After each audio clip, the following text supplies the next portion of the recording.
लोग बात कर लेते हैं 4 सब टाइप्स में से पहले सब टाइप की। और किसके सब टाइप्स हैं? सब types of helper T cell. कल देखा था ना, 4 सब टाइप्स देखे थे, TH1 sales, TH2 sales, Treg, T17 sales. तो उसमें से पहले सब टाइप को आज हम डिस्कस करने वाले हैं। तो पहले सब टाइप है TH1 सेल्स, और इन सेल्स को हम प्रो इन्फ्लामेटरी टी सेल्स भी बोलते हैं। तो ये जो हमारे TH1 सेल्स होते हैं, ये TH1 सेल्स कब बन रहे थे? ये TH1 सेल्स तब बन रहे थे जब नाइव टी सेल का डिफरेंशिएशन 2 फैक्टर्स की प्रेजेंस में हो रहा था। और वो 2 फैक्टर्स कौन से थे? IL-12 and IFN gamma. तो इधर देखो, मान लो ये हमारी नाइव टी सेल है, और नाइव टी सेल कहां प्रेजेंट होगी? नाइव TH सेल कहां प्रेजेंट होगी? थाइमस के अंदर। जब इस नाइव टी सेल का डिफरेंशिएशन IL-12 और IFN गामा की प्रेजेंस में होगा, तो उस केस में जो हमारी सेल्स बन रही हैं वो पहली सब टाइप की सेल्स बन रही थी, जिनको हम नाम दे रहे थे TH1 सेल्स। तो इतनी बात समझ में आई? पहला पॉइंट समझ में आया होगा।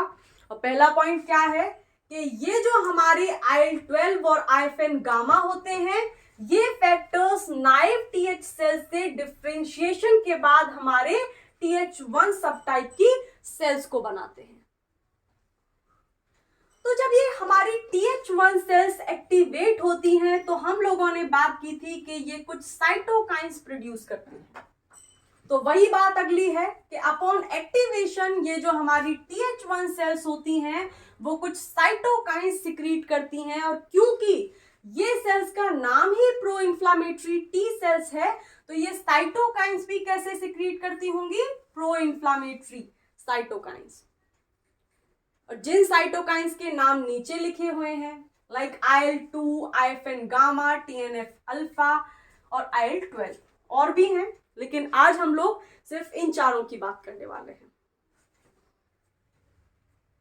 तो जो हमारा पहला साइटोकाइन है, जो हमारा पहला प्रो इन्फ्लामेटरी साइटोकाइन है, वो है IL-2।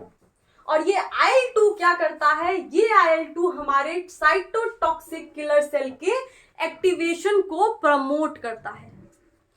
मतलब जैसे ही ये TH1 सेल एक्टिवेट होगी, और एक्टिवेट होने के बाद ये इस पर्टिकुलर पहले साइटोकाइन, प्रो इन्फ्लामेटरी साइटोकाइन को बनाएगी, जिसका नाम IL-2 है। तो ये IL-2 क्या करेगा? ये IL-2 जितनी भी टी साइटोटॉक्सिक सेल होंगी, TC सेल होंगी, उनके एक्टिवेशन को प्रमोट करेगा। इसका मतलब, और साइटोटॉक्सिक किलर सेल वाली जो इम्यूनिटी होती है, जो इम्यून रिस्पॉन्स होता है, उसको हम नाम क्या देते हैं? Cell mediated immune response. तो पहली बात समझ में आई? ये जो पहला प्रो इन्फ्लामेटरी साइटोकाइन है IL-2, ये क्या करता है? जैसे ही ये TH1 सेल इस साइटोकाइन IL-2 को सिक्रीट करेगी, ये IL-2 ब्लड में सर्कुलेट करेगा, और जहां पर साइटोटॉक्सिक किलर सेल्स होंगी, उनको जाकर के एक्टिवेट कर देगा। मतलब कि सेल मीडिएटेड इम्यून रिस्पॉन्स को एक्टिवेट कर देगा। दूसरा साइटोकाइन क्या है? Interferon gamma. और ये इंटरफेरॉन गामा मैक्रोफेजेस को एक्टिवेट करता है, और जितने भी बॉडी के अंदर इंट्रासेल्युलर पैथोजन होते हैं, उनको रिमूव कर देता है। और वहीं अगर हम अगले साइटोकाइन को देखें, TNF अल्फा को, तो ये जो TNF अल्फा होता है, ये बॉडी के अंदर इन्फ्लामेशन को, यानी जिस जगह पे पैथोजन है, जिस जगह पे इंजरी हो गई है, उस जगह पे ये इन्फ्लामेशन को प्रमोट करता है।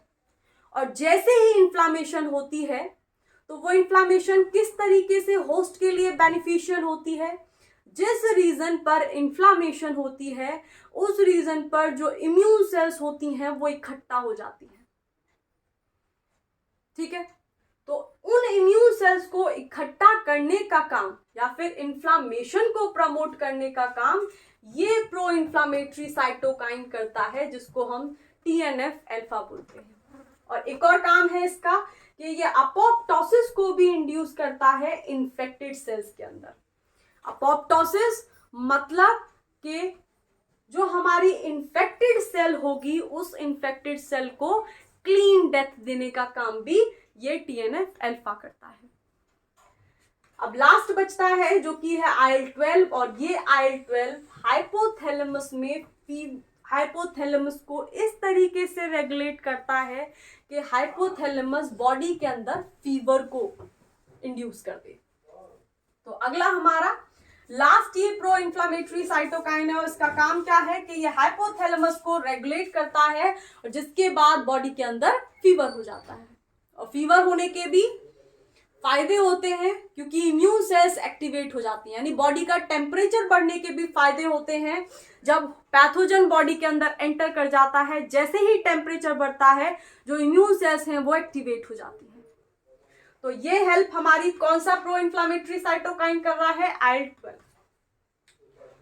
अब आगे बात लिखी हुई है कि एक ट्रांसक्रिप्शन फैक्टर होता है इस TH1 के डिफरेंशिएशन के लिए, यानी ये TH1 जब बन रहा होता है, यानी जब नाइव टी सेल्स से डिफरेंशिएशन हो रहा होता है और कन्वर्जन होता है उस नाइव टी सेल का TH1 सेल्स में, तो उस जगह पे एक ट्रांसक्रिप्शन फैक्टर काम करता है जिसको हम नाम देते हैं T-bit।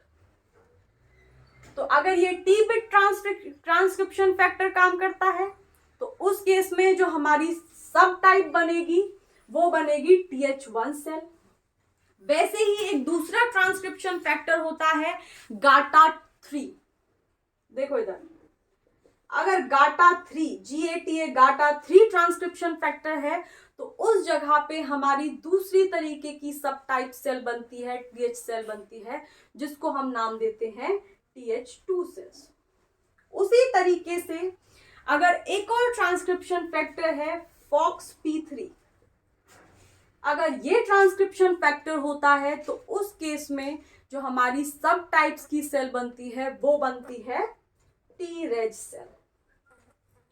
तो ये जो ट्रांसक्रिप्शन फैक्टर होते हैं ये डिटरमाइन करते हैं कि कौन सी वाली naive T cell TH1 cell में कन्वर्ट होगी। अगर T-bit ट्रांसक्रिप्शन फैक्टर है तो ये जो नाइव सेल होगी ये TH1 में कन्वर्ट हो जाएगी।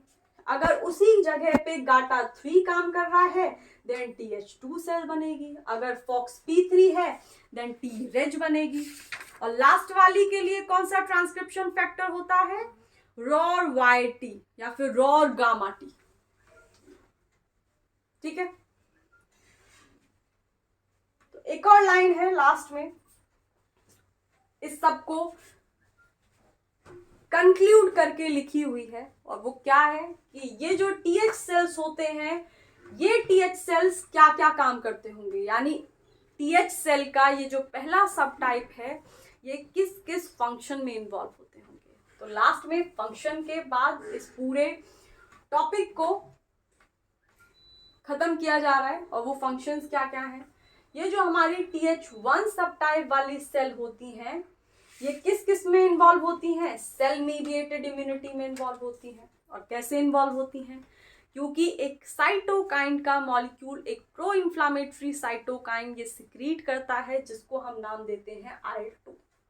और ये IL-2 बॉडी में ब्लड में सर्कुलेट होता है, और सर्कुलेट करने के बाद जहां पर भी इसको साइटोटॉक्सिक किलर सेल नजर आती हैं वहां उनको ये एक्टिवेट कर देता है। तो साइटोटॉक्सिक किलर सेल का एक्टिवेशन मतलब सेल मीडिएटेड इम्यूनिटी का एक्टिवेशन। दूसरा काम ये इंट्रासेल्युलर पैथोजन को रिमूव करती हैं, और किस तरीके से करती हैं? क्योंकि अगेन इन TH1 सेल्स के एक्टिवेशन के बाद एक दूसरा प्रो इन्फ्लामेटरी साइटोकाइन बनता है जिसको हम नाम देते हैं IFN गामा, और ये IFN गामा ब्लड के अंदर सर्कुलेट होता है, और जहां पर भी इसको इंट्रासेल्युलर पैथोजन नजर आता है वहां इस इंट्रासेल्युलर पैथोजन को ये बॉडी से एलिमिनेट कर देती है। तो इस तरीके से हमारी पहली जो सब टाइप है TH सेल की वो खत्म होती है, TH1 सेल खत्म होती है। तो if you are liking the content in the video then please like, subscribe and share it to your friends ताकि वो भी हमारे साथ जुड़ सकें। तो इसी के साथ बाय।